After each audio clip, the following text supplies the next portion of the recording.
Waandishi wa habari tumeitana hapa kwa ajili ya kutoa taarifa kwa umma.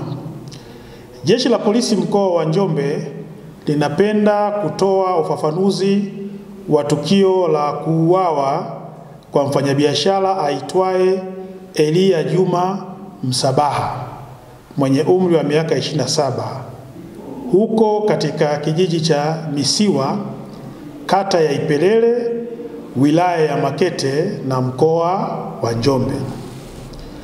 Mfanyabiashara huyu alikuwa ni mfanyabiashara wa mazao ya kilimo na makazi yake yalikuwa jijini Dar es Salaam.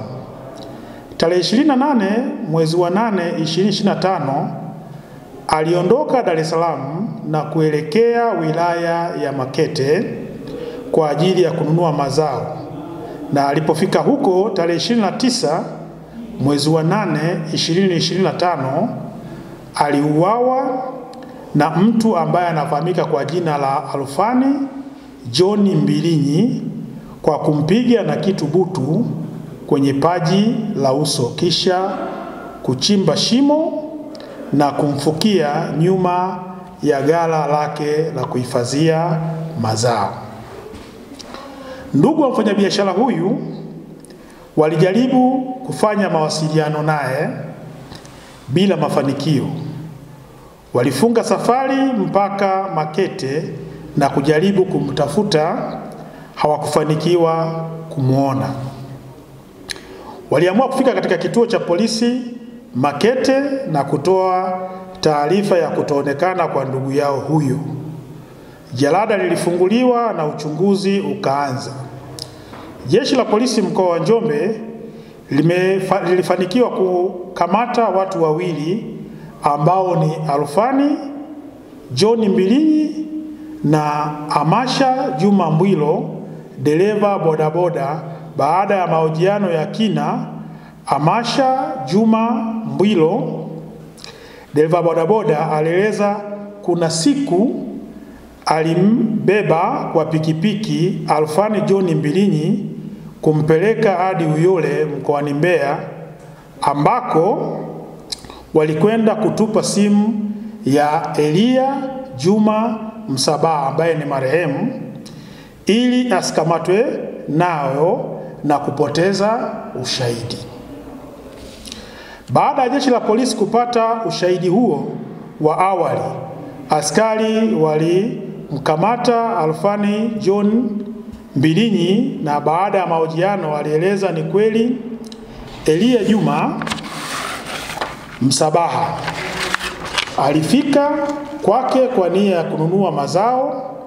Aliona akiwa na kiasi cha fedha shilingi milioni 4,650,000, akaingiwa na tamaa, na kwa vile alikuwa anadaiwa benki akaamua kumpiga na kitu butu usoni na kufariki dunia. Baada ya hatua hiyo akachimba shimo nyuma la ghala lake na kumfukia. Baada ya maelezo hayo, alikwenda kuwaonesha askari eneo alipofukia mwili wa Elia Juma Msabaha. Pia aliwaeleza askari kuwa simu ya marehemu alikwenda kuitupa Uyole na anaweza kwenda kuionesha alipoitupa. Askari wakiwa na mtuhumiwa wakiwa wanaelekea Uyole wakiwa na gari walipata pancha. Wakati wanabadilisha tairi ndipo mtuhumiwa huyo alikurupuka na kuanza kukimbia. Askari walipiga risasi hewani kumtahadharisha, lakini alikaidi. Askari walimlenga miguuni, ndipo risasi ikampata karibu na kiuno na kudondoka chini.